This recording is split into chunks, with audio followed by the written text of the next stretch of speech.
છે દ્વારકાના શિવરાજપુર બીચ પર ભારે પવનથી અફરાતફરી મચી છે। તોફાની પવન અને ધૂળની ડમરીઓ ઉડી પ્રવાસીઓમાં ભારે નાસભાગ મચ્યો। ભારે પવનના કારણે સ્પોર્ટ એક્ટિવિટી રાઇડ હવામાં ઉડી હતી। કુદરતી પ્રકોપ અને નાસભાગના દ્રશ્યો સામે આવ્યા છે। દ્વારકામાં ભારે પવનની પરિસ્થિતિ છે। તોફાની પવન અને ધૂળની ડમરીઓ ઉડી રહી છે।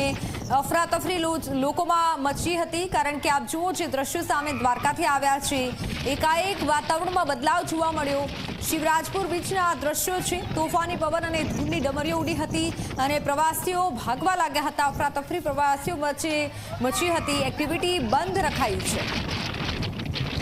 કુદરતી પ્રકોપ અને નાસભાગના દ્રશ્યો સામે આવ્યા છે। શિવરાજપુર બીચ પર ભારે પવનથી અફરાતફરી મચી છે। પ્રવાસીઓમાં દોડધામ મચી હતી।